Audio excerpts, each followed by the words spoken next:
The first question. I have developed a bad case of seeker's ego. It constantly tries to congratulate me on the great progress I have made. You hammer me and it falls apart, but it comes back. Nothing to do but watch it, and yet it frightens me. Will you comment? It's natural. When you are doing something and you are succeeding in it, a subtle pride arises. It is nothing unnatural. So don't be too much concerned with it. If you become serious about it, then it can become a permanent guest in the house. If you accept it as a natural thing, you walk, your shadow follows. If you accept the ego just like a shadow, then there is no problem. The shadow has never created any problem for anybody. But if you start getting frightened about your own shadow, then you will be in trouble. If you start fighting with your own shadow, you are doomed to fail. Never fight with the ego. You can pretend to be humble. You can impose a sort of egolessness on your ego, but it will remain there. And it will go on disrupting and sabotaging your life. Just try to understand it. It is natural. You are succeeding. You feel good. You are progressing. You feel good. You are growing. You feel good. It is said when God created the world and He looked around, He said, very good.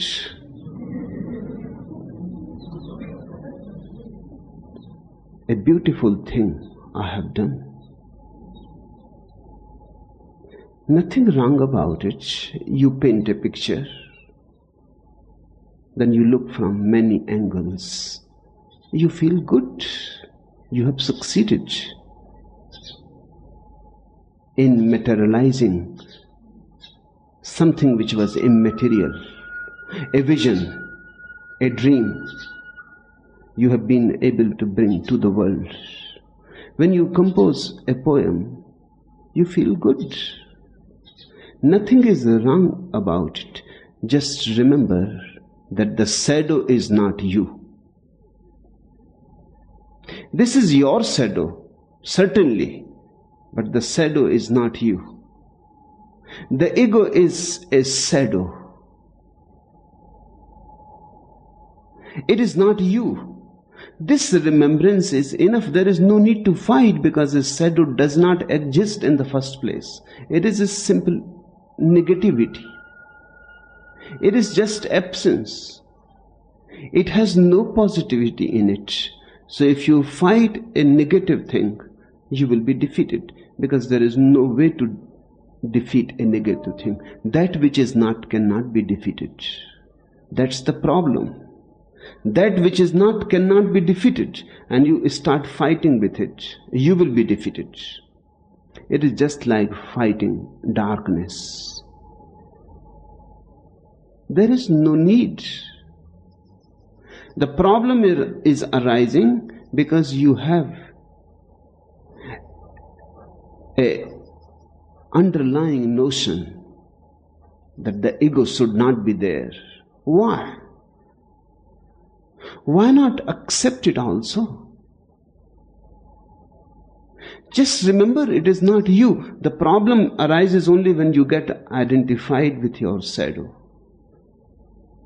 You are walking. The sun is there and the shadow is falling.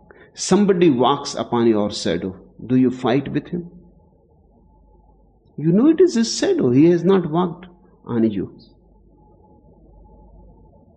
Somebody walks on your ego, don't fight. He has not walked on you.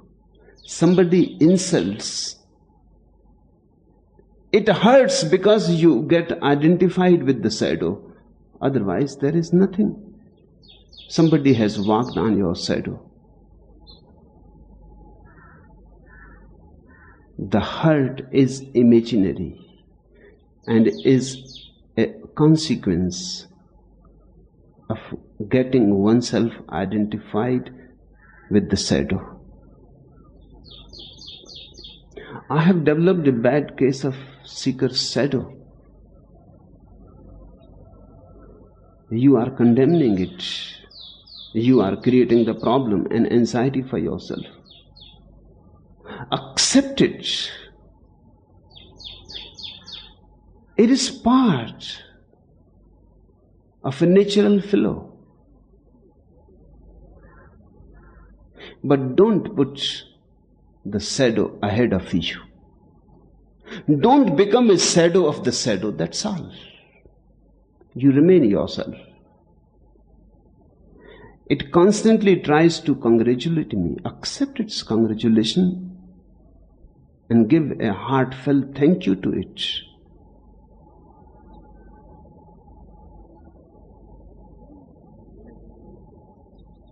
You hammer me and it falls apart. I don't hammer the ego. I never hammer the ego. I simply hammer the identification. I'm not so foolish to hammer your ego. That will be hammering your shadow. I simply hammer the bridge that you have created between the existential and the non-existential, between the essential and the non-essential, between the real and the unreal, between the fact and the fiction, between you and the shadow. I hammer only that bridge. And of course, it falls apart because it is just an idea. It has no reality, just an idea that this is me. If you want to do anything about the ego, the only thing that I feel can be helpful is laugh at it. It is ridiculous to get identified with the shadow. Simply ridiculous. But don't get serious. Accept it and you will be delivered from it. I have heard it is said about a French prince who visited a jail. In honor of the royal guest, the prison warden offered to release any prisoner the prince might designate. To pick out that prisoner, the prince began interviewing each of the men privately, asking, "Why are you here?" "I am innocent, my lord," cried one. "I have been framed," pleaded another. "Perjury, prejudice, injustice, and oppression were reasons given by the convicts for their being in prison." Only one man told a different story. "Your Highness," he replied, "I deserve to be here and I have no complaint. In my time I have been a wicked, desperate murderer. It is a great mercy both to society and to myself that I am here." "You wicked wretch," the prince replied, "what a pity you should be confined among so many honest citizens. You admit yourself that you are evil enough to corrupt them all. I can't allow you to remain in their company another day. Guard, this is the man I wish released." Once you accept the reality. You are relieved, released. The prison exists no more. So don't try to be humble. Just know that ego arises. What can you do? You are not creating it.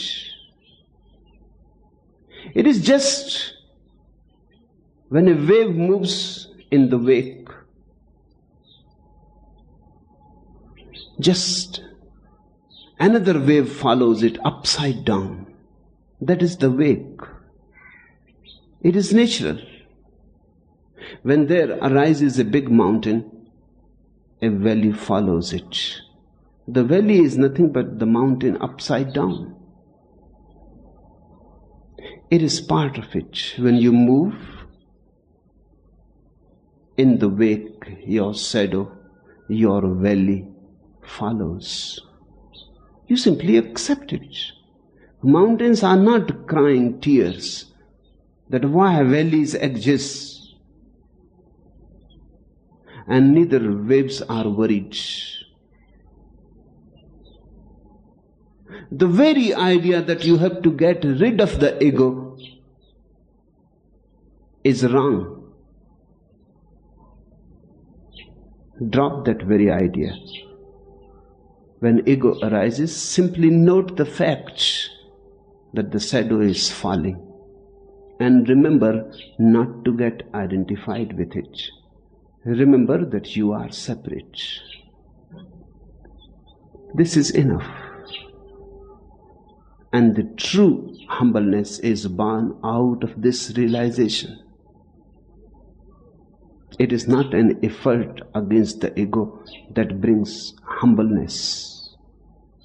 If you fight the ego, it can bring you a certain type of humbleness, but then there will be another ego arising, and that will be the ego of the humble person, the pious ego, that I am the most humble person in the world. Nobody is humble in comparison to me. I am at the top. Again the ego has arisen.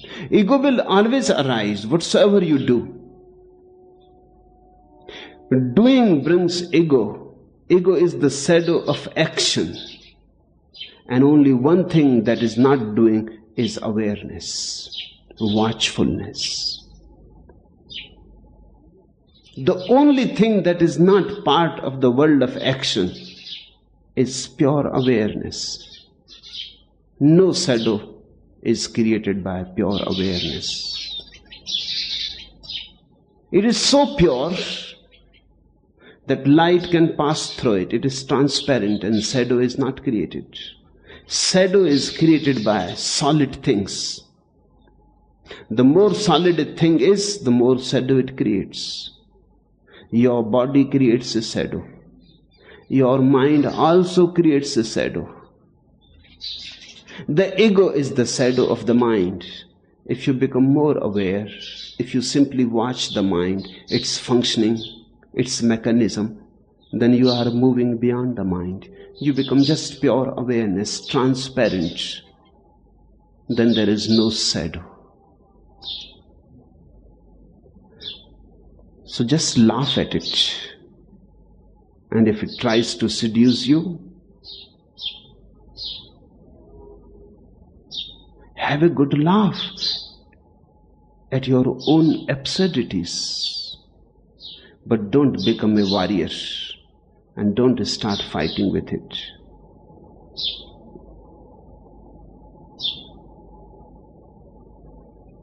The second question, you say never to impose yourself on anyone else, yet you give sannyas to children who can't possibly make up their minds to take it. You have even given initiation to sleeping babies. What are you doing? The first thing, I have never given yet sannyas to anybody who was awake.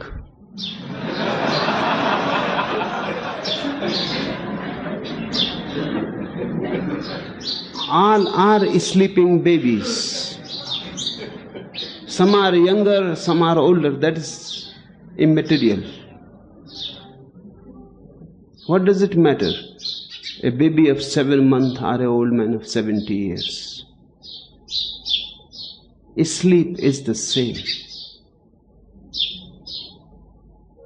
Yes, I was also puzzled in the beginning when some mother will come with a sleeping baby. Then I pondered over it. Why should I say no? Because that will be unjust to the sleeping baby when I go on giving sannyas to so many sleeping people.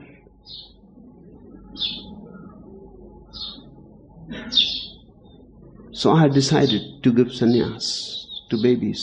Another thing, they may be asleep but they are more innocent. And innocence can receive sannyas in a deeper way than cunningness, cleverness. You are also asleep. The only difference is you are more cunning. The children are more innocent. You are asleep but you pretend that you are awake.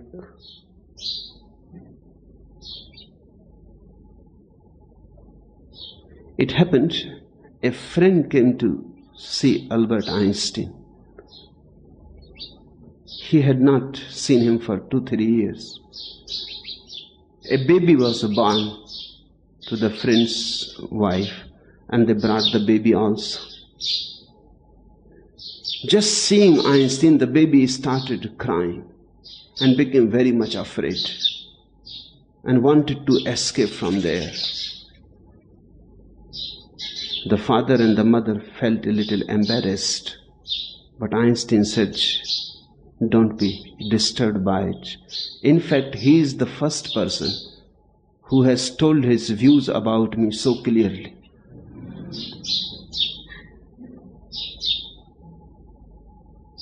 Others come, they may not like me, but they smile. They are untrue. They talk against me outside in my absence, and they praise me. Your child is the first person I have met who has simply said whatsoever his opinion is. I am happy to meet such a true person. You don't be worried about it. Children are simple, innocent. And sannyas is something which can be received only in deep innocence. The more you grow in experience, the more cunning you become. Then even when you take sannyas, it is not a jump. It is a calculated step. You think about it. You ponder about it. You think far and against, pro and con. And then you think that it seems beneficial. Or you think it doesn't seem beneficial. Then you decide. Your sannyas is a conclusion. A conclusion is always of the mind. Only few people there have been who have taken sannyas without thinking.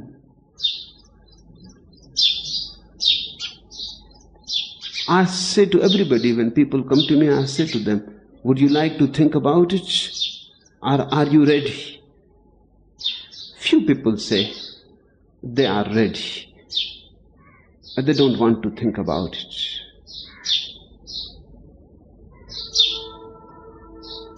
Then it is reaching to a deeper level of your being.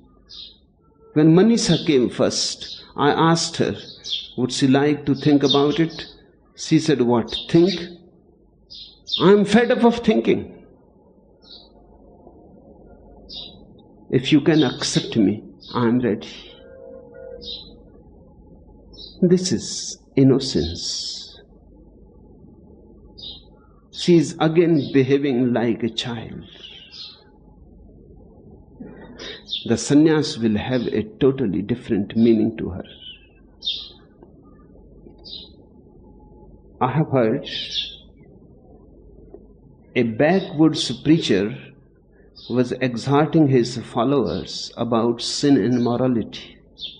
Finally, he demanded, "I want every virgin in this congregation to stand up." Nobody moved. Again he shouted, "Every virgin in this congregation, rise." Finally, a woman with an infant in her arms got up. "Did not you hear me, woman?" "El the preacher, I said the virgins." Replied the woman, "How do you expect a 3-month-old baby to get up by herself?" Now that baby was the only virgin in the whole church. But of course, a baby cannot get up by herself.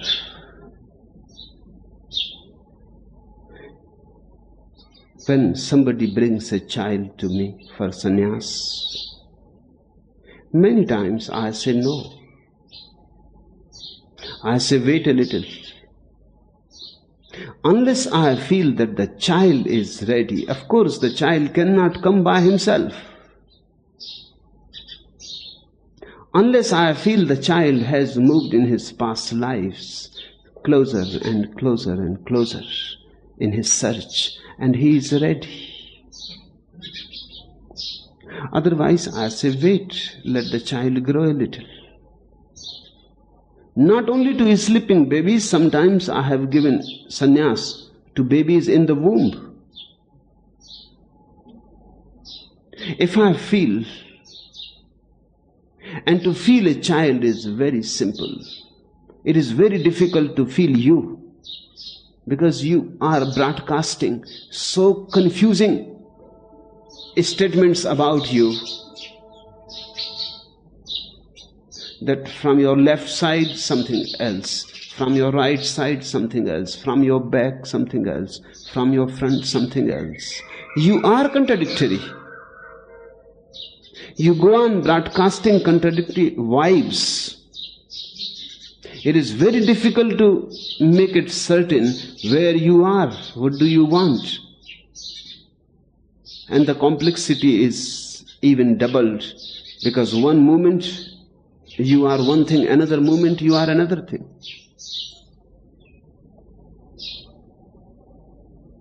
Like a chameleon, you go on changing your color. A baby is simple, has one taste, has one color. If I feel, if the vibes show me that it will fit with his life pattern in the future, only then I give sannyas. And one thing more has to be understood. My sannyas is not in any way imposing something on you. It is simply conferring freedom to you. By giving sannyas, I am not giving you an ideology. I am just giving you courage to get free of all ideologies. By giving sannyas to you, I am not giving you a certain religion, Hindu, Mohammedan, Christian. I am simply giving you a courage to be an individual, to be an unique individual. My sannyas is not a character that will confine you. My sannyas is an awareness that will give you more and more freedom. And if one day you feel that my sannyas is making a prison for you, then drop out of it. That will be the true sannyas spirit. But never allow it to become an imprisonment. The child will grow. One day, if he feels that it is not for him, he is free.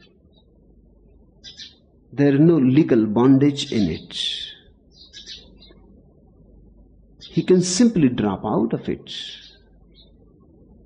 If he feels in tune with it, he can go deeper into it. I have no ideology to teach to you. I am not a teacher at all. That's the difference between a teacher and a master. A teacher has an ideology. He tries to condition your mind. He wants to give you certain concepts. A master simply wants to uncondition your mind. He does not want to give you any concepts. He wants to give you clarity of vision. So if you are thinking that by becoming a sannyasin, you have attained to all the answers of life, you are completely missing me. I have not given a single answer to you. I may have provoked many questions in you, but I have not provided any answers. I may have filled you with deep wonder about life. I may have awakened you towards the grandeur of reality, but I have not given you a philosophy.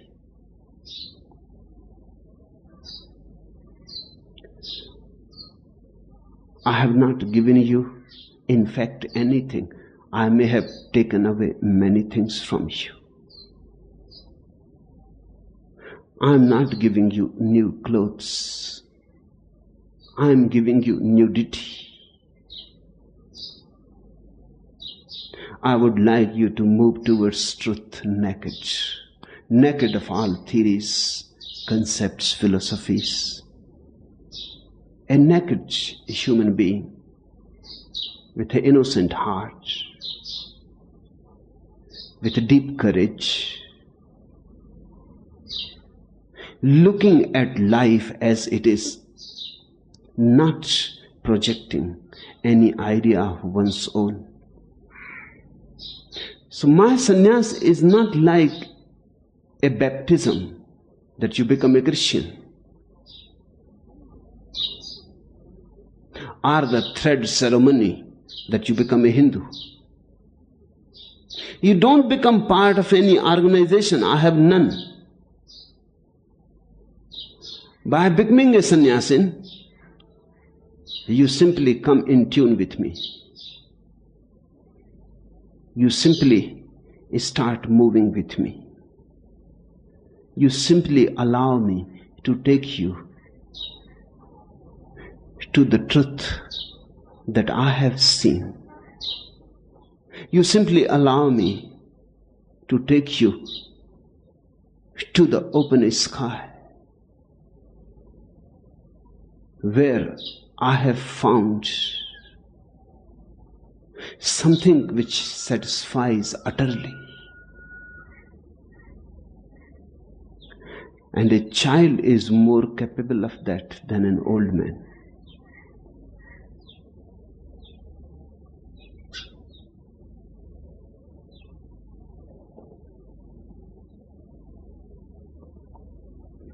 The third question,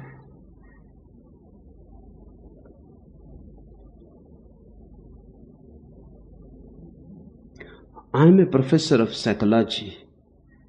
I have studied and taught conditioning. Can anybody avoid conditioning or not be being conditioned by you? It depends on you. You can be conditioned by me, but I am not conditioning you. Let that be absolutely clear. You can be conditioned by me. If you are listening only through the mind, you will be conditioned.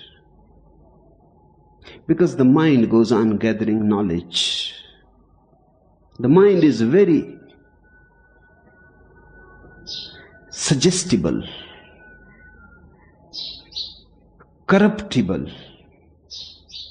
vulnerable. If you are listening to me through your mind, through your reason, through your argumentative faculty, through your intellect, you will be conditioned. Even if you are not convinced with me, even if you go thinking that you are not convinced with me, still you will be conditioned. Maybe against me, but that too will condition you. For or against does not matter. If you listen through the mind, you will be conditioned, because mind is the faculty of conditioning. But there is another way to listen also. And it is not of the mind, it is of the heart. It is not through argumentativeness, through knowledge.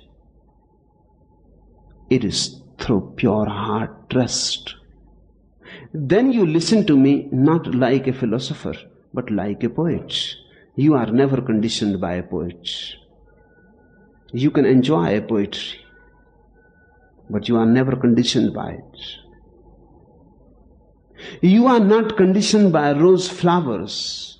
You can enjoy, you can celebrate, but you are not conditioned. A beautiful sunrise, or a sunset, or a full moon in the night. Are you being conditioned? These green trees all around, do they condition you? You can celebrate, you can enjoy, you can dance with them, you can sing with them, but you are not conditioned by them. Think of me as a poet, a painter, a dancer. Never think about me like a philosopher or a theologian. I am not. What I am doing here is poetry, sheer poetry. I am not giving you any ideology, so there is no question of being conditioned. But you have to look in the right way. Otherwise, there is every possibility of your being conditioned by me. If you listen to me just to gather knowledge, you will be conditioned. If you listen to me in such tremendous depth and profundity, that it is not a question of gathering knowledge, but a meeting of the hearts, a communion. I am not here. The speaker is not here. Long ago, the speaker has disappeared.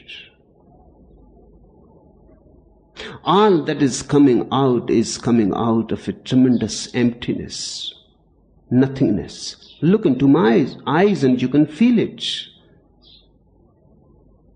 And if you are also empty while listening to me, who is going to be conditioned and by whom? If you put aside your mind, in fact, if you are really intelligent, you will always put your mind exactly where you have left your shoes. Leave your mind also there. I would like Krishna to put a notice there.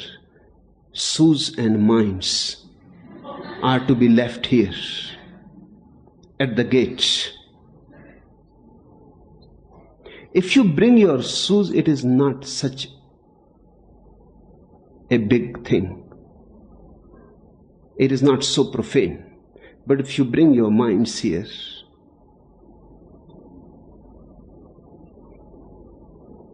then you never come to me.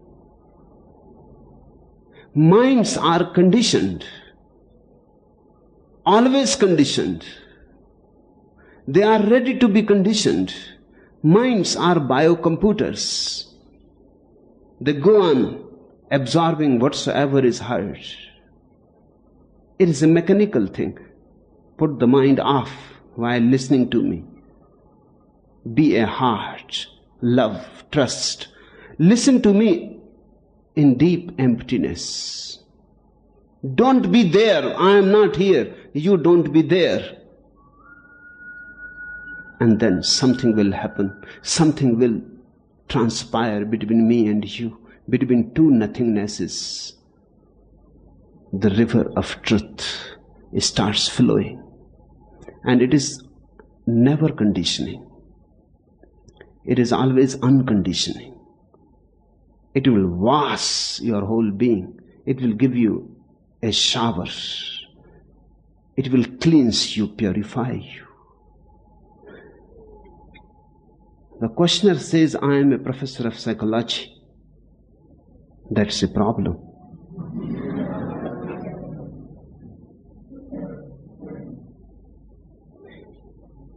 It is really a great disease, psychology. It is almost pathological. I feel sorry for you. If you had cancer, that was not so bad, because the cancer can be treated, but a professor of psychology, impossible. No treatment exists yet.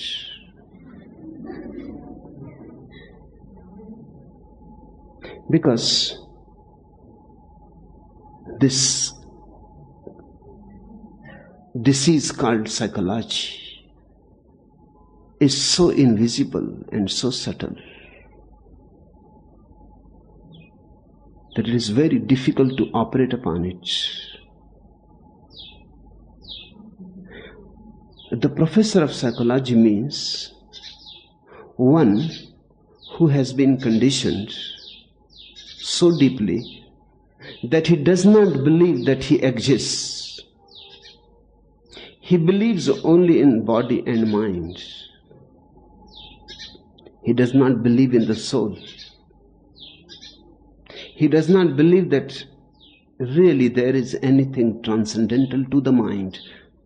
And I am saying, leave your mind where you leave your shoes. How a professor of psychology can do that? Because if he leaves the mind where he leaves his shoes, he will have to sit there. He cannot come here.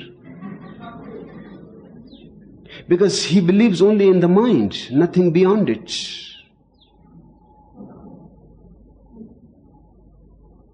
He does not believe in anything transcending mind. Then of course, he has no way to escape from conditioning. Everything will condition him. Whatsoever he reads, whatsoever he listens, whatsoever he sees will be a conditioning. Now he is caught in an imprisonment because he does not know that there is something beyond also.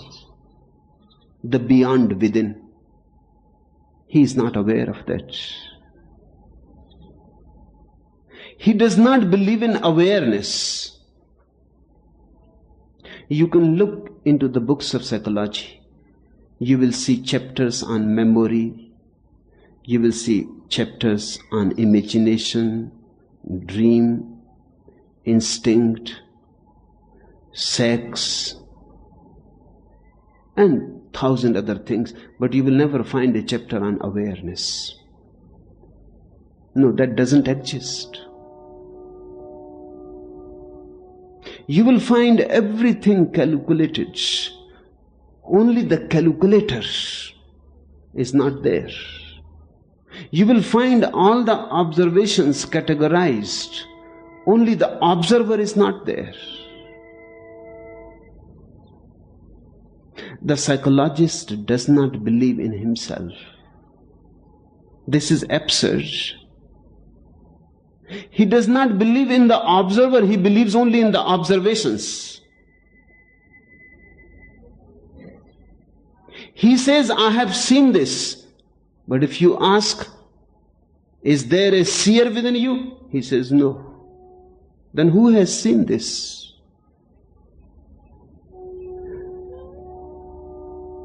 The very name psychology is a misnomer. Because psyche, from where the word comes, means soul.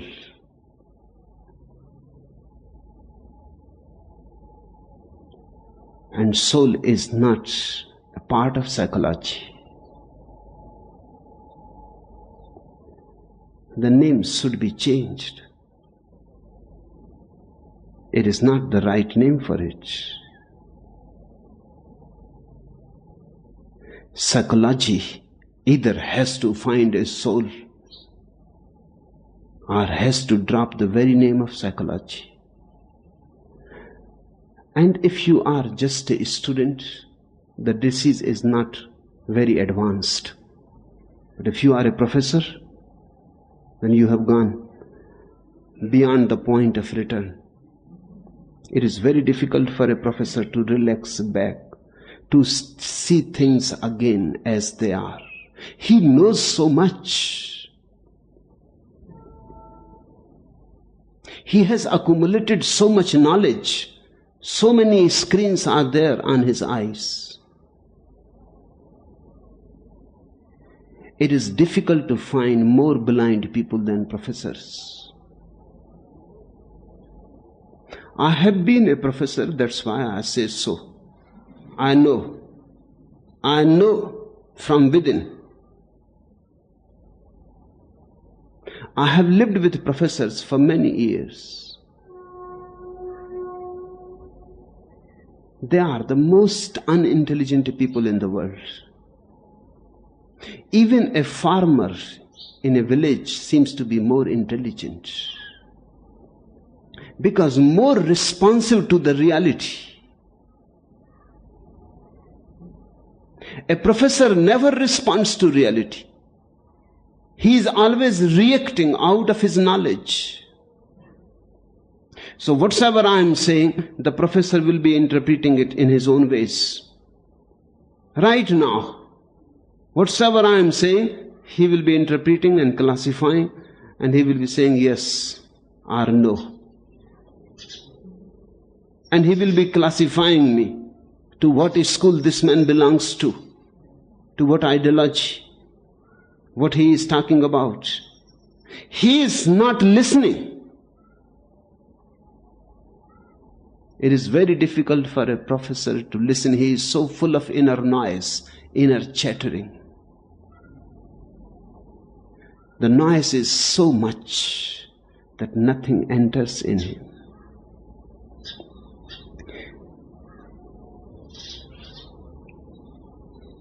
It happened, whiskey and whiskey alone is responsible for your deplorable condition.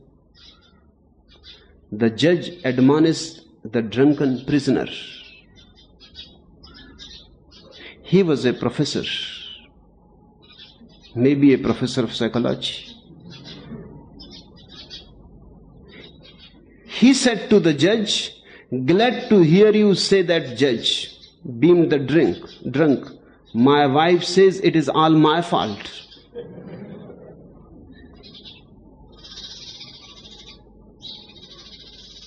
If you have a certain idea in the mind, that idea will function as a nucleus. It will gather things around it which are supportive to it. It will drop things which are not supportive to it. A man who wants to come closer to truth has to drop all ideas. Otherwise, his own prejudices will be confirmed again and again. You can move with a prejudice, and you will always find evidences for it. Now, the drunk used to think that he is not alone responsible, and the judge says whiskey and whiskey alone is responsible for your deplorable condition. "Glad to hear you say that, judge." Beamed the drunk. "My wife says it is all my fault." If you come with a mind, you will go with a bigger mind. If you come with no mind, you will go with a bigger no mind. It depends on you. How you come to me. What you bring to me. What you are ready to offer to me. A mind, then there is no communication. You will gather few bits from here and there, and you will collect them in your old ways. It will be addition to your knowledge. It will not be a revelation. It will not give you anything new. It will not be a breakthrough. But if you can listen to me, just listening, not thinking, not interpreting, not classifying, just listening as if you don't know anything, listening in deep silence with no knowledge interfering in between, you will not be conditioned at all. Innocence can never be conditioned, only cunningness can be conditioned. Innocence is such freedom. It listens, but it remains above. Innocence is like a lotus flower. It remains in water, but untouched by it. Then you can move around the world. You can go and listen to many people. You can read 1001 books. You can study all that down the centuries human mind has invented, discovered, systematized, and you will remain unconditioned. You will remain free. Something within you will remain above, distant.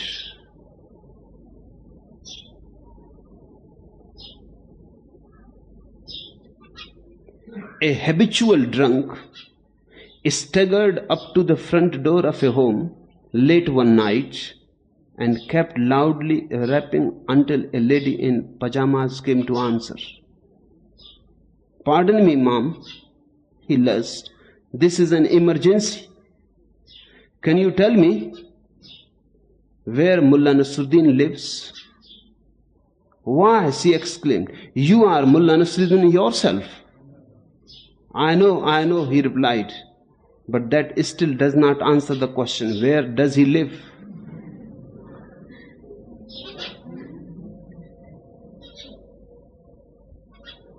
You are a soul which cannot be corrupted. Innocence is its very nature.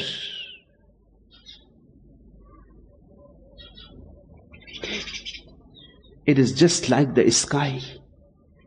You see clouds come and go, and the sky remains just the same. It is not corrupted by the clouds. Dust storms arise and settle back. The sky is not corrupted by dust storms.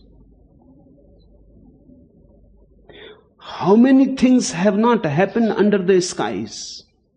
Millions of things have happened. Nothing has corrupted it. It remains pure. The inner sky is also pure, just like the outer sky. Thousands of things go on happening, but the innermost core remains virgin. There is no way to corrupt it. That's why I say, if you are too much addicted, drunk with psychology, then it will be difficult to understand what I am saying.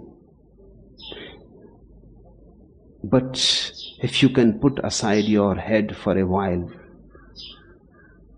if you can behave yourself for a while, if you can approach towards me directly, immediately, then you will listen what I am saying. You will understand what I am saying. But you will not be conditioned by it. You will remain free. That is the beauty. A Buddha has not conditioned anybody. A Jesus has never conditioned anybody. If people are Christians and have become conditioned, that is their choice. You cannot throw the responsibility on Jesus.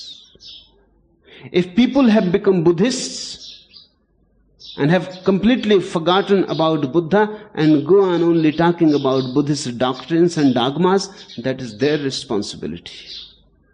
Otherwise, Buddha has not conditioned anybody. These people come to free you. They bring freedom. They bring purity. They bring innocence. but the ultimate result depends on you.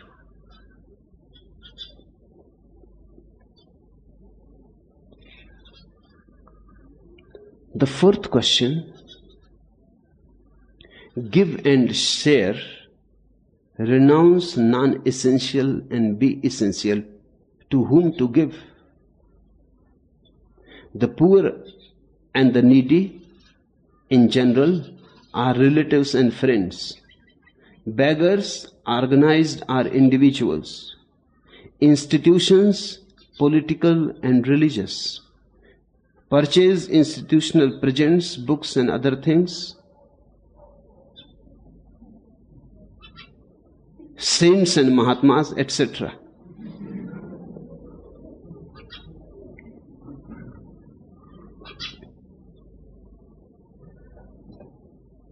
I give you poetry, you immediately translate into prose.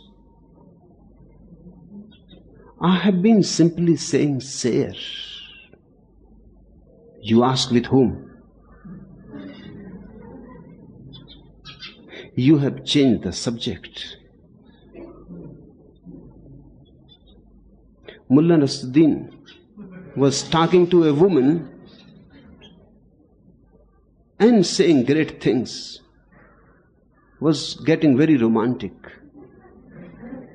and was saying that your eyes, never they have happened before, and your face, it is just like moon,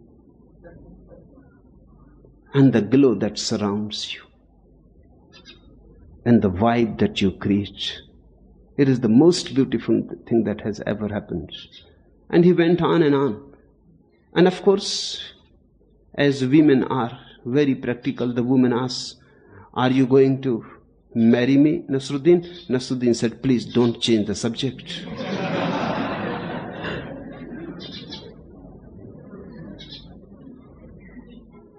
I'm talking about sharing, and you immediately change the subject. You say, with whom? Your emphasis is not about yourself. You have not asked that I am a miser and I cannot share. It is difficult for me to share. You have not asked how to share, how not to be miserly. You have immediately changed the subject. As if you are ready to share, but it is very difficult to find the right persons. So with whom? The poor and the needy, in general, relatives and friends. You are going into details without asking the basic and fundamental question that, are you ready to share? When the cloud is ready to shower, it doesn't ask where to shower. On the mountains, in a lake, on grounds, in the fields, in the gardens, where to shower? On good people, virtuous or sinners? On temples or on churches? On saintly people or on worldly people? It doesn't bother. It simply showers. It is not a question on whom to shower. The cloud is ready. It has to shower to unburden itself. When the flower blooms, it doesn't ask towards whose nostril should I float now? Where should I send my fragrance? To saints and Mahatmas? Or to sinners? No, it never asks. It goes on spreading its fragrance. It goes on unconcerned about whom. The fragrance moves unaddressed. That's what I would like to say to you. Share. And let your sharing be spontaneous. When you have to give, give. Why bother? But people are very cunning. They say, give. First we have to see whether it is the right person or not. How one is going to decide who is the right person or not? What are the criterions? How you are going to decide who is the right person? A person may be poor, but may be a criminal. So whether to give him or not. A person may be poor, needy, his wife may be suffering from illness, his children may be hungry, but may be a drunkard. If you give him money, he will simply go and drink. He is not going to purchase medicine by it. With whom to share? In Jainism, there is a sect called Therapanth. It has gone to the very logical end. It has rationalized miserliness to the very extreme. This sect says, don't give because you don't know what the other person will do about it. You give money to somebody, he may go and purchase a gun and kill few people. Then you will be responsible. It will be part of your karma. If you had not given him the money, he would not have purchased the gun and he would not have killed so many people he has killed now. You are part. Knowingly, unknowingly, you will have to pay for it. Now this is the businessman's mind, and all these Therapanthis are business people.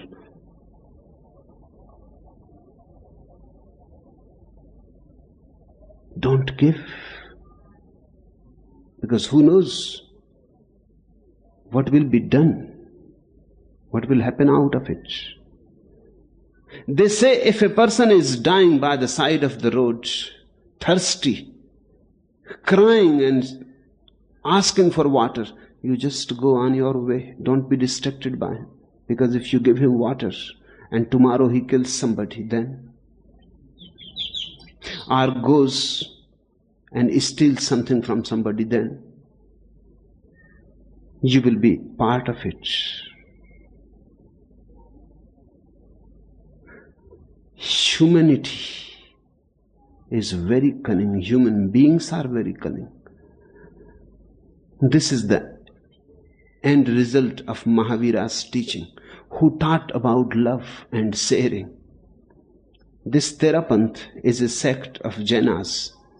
Mahavir says share.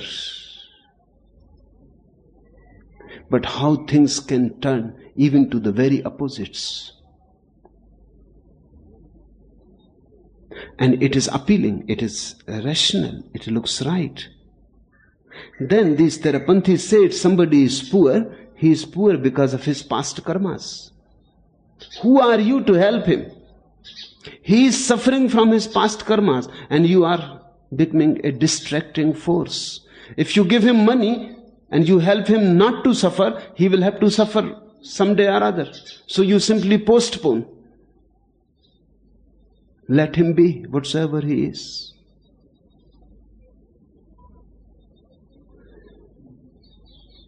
If you want to share, you will never ask these questions. These questions come up out of miserliness. If you ask me, I will say, share.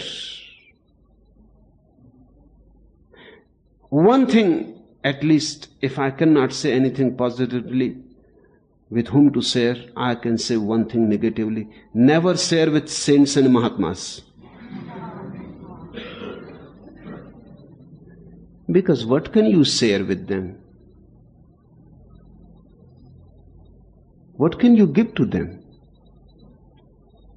If they are really saints and Mahatmas, they are in tremendous bliss. You cannot give them anything. You can beg something from them. You can tell them to shower something that has happened to them. You can receive. You can be the receiving end. You cannot be the giver.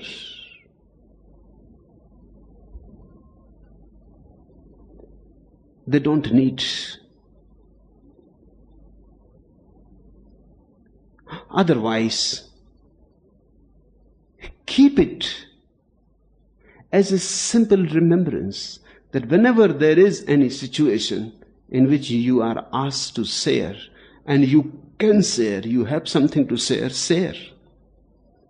And don't be bothered who is the person with whom you are sharing.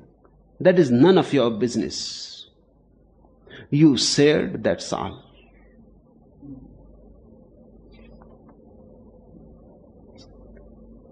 And it is always beautiful. Whether you share with a sinner, or you share with a pious man, whether you share with a criminal, or you share with a very respectable citizen, it is always beautiful. It will always give you tremendous joy. It is not the question what happens afterwards. In the very sharing, you have enjoyed a climax of being.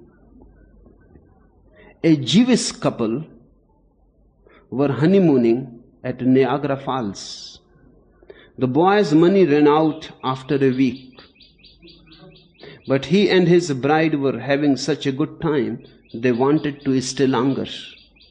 So he wired his father for more money. His telegram read, "Dear Dad, it is great here. Want to stay longer? Please send money. Love, son." The father wired back, "Dear son, it is great anywhere. Come home. Love, Dad." It is great anywhere. Love is great. It is not a question of whether you are near the Niagara Falls or in the Himalayas. Love is great everywhere. Yes, anywhere. Sharing is great. With whom you share is irrelevant. I know your mind will always find ways not to share. Avoid those tricks of the mind. You have to share. You should be happy whenever you can find an opportunity to share.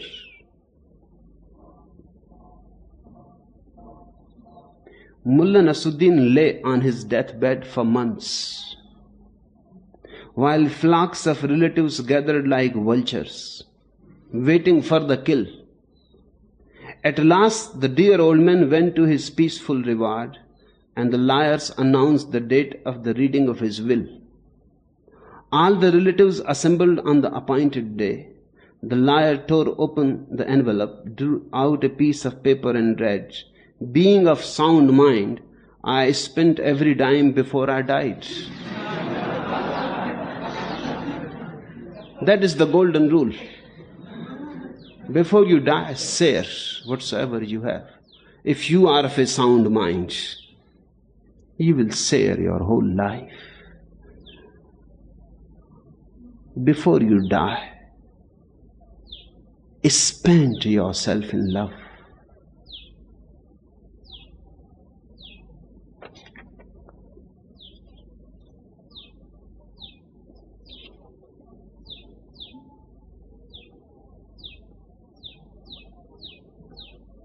The fifth question: are you holding my rope? Does that scare you? I have told you one story. The question is concerned with that story about the botanist who lowered his son with a rope round his waist into a deep valley in the Himalayas. It was difficult to reach in any other way to the flowers that were flowering in the valley. The father was, of course, afraid, scared. The child was enjoying. It was beautiful adventure. He was thrilled. But the father was afraid. The child reached down. He plucked the flowers. The father shouted from the top, "Are you okay, little one? Are you not afraid?" The child laughed. The whole valley echoed his laughter, and he said, "Why should I be afraid when you, my father, is holding the rope? Why should I be afraid?" The questioner asks, "Are you holding my rope? Does that scare you?" Now this is a totally different situation. In the first place, I am not holding any rope.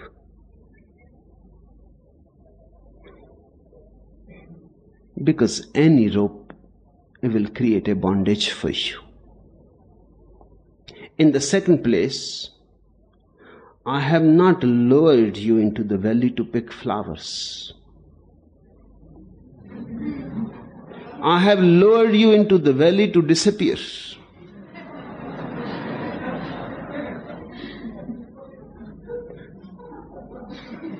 You cannot look back and you cannot look at the top and say that you are holding the rope. Even if I managed to give you the notion that I am holding your rope, it is all false. It is just a trick to lower you down. There is no rope.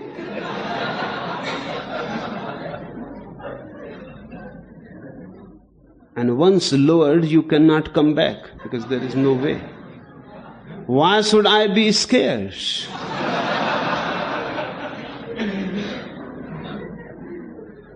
And it is not a question of picking some flowers there, it is a question of disappearing completely. I am sending you towards nothingness. I am sending you towards ultimate death.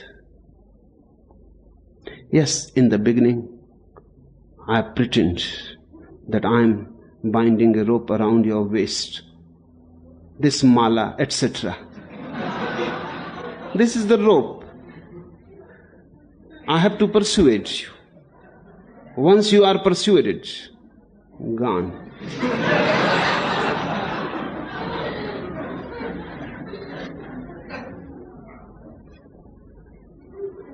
My whole effort is to help you to disappear. My whole effort is to help you to be so empty. Anatta, non-being. Because if you are, you will remain in trouble. If you are, you will remain limited. If you are, there will be a definition to your being, and you will never be overflowing. Only emptiness can be overflowing. Only emptiness can be at ease. Only emptiness can be a life abundance. To be, the way passes through non-being. If you really want to be, you will have to drop all concepts of your being. You will have to disappear by and by. You will have to melt into nothingness. Yes, I am lowering you. And I convince you that the rope is in my hand. You don't be worried. I have to do that to give you courage. The rope is non-existential. You will come to know about it that the rope is non-existential, but you will come to know only when there is no question of returning. You will not be able to return back. And you will be happy that there is no rope. You will be happy that there is no way to return back. You will be happy that I persuaded you to disappear. You will feel grateful eternally grateful. Right now it may be difficult to understand what I am saying. You are the trouble, you are the anxiety, the anguish. You are the disease. In total health, you will not find yourself. The total health is a zero experience. That zero experience is what religious people have called the God experience.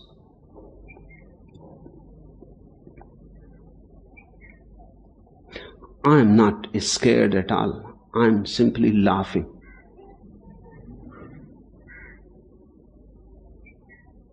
And the day you will understand, you will also be not scared. You will also laugh from the valley, and the valley will re-echo your laughter.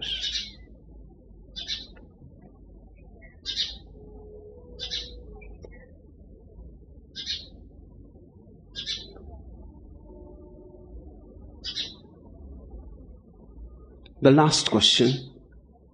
Did you ever wake up in the morning with the feeling, the heck with all this enlightenment business? Today, I think I will just go out and drive a truck. It is not a question of ever waking up in the morning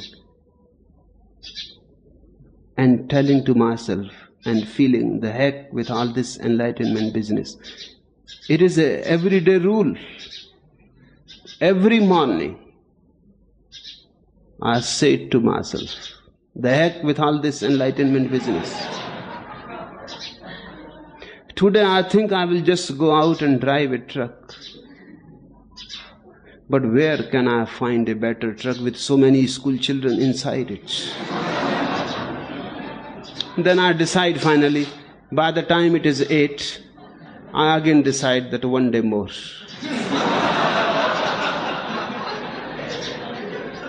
Enough for today.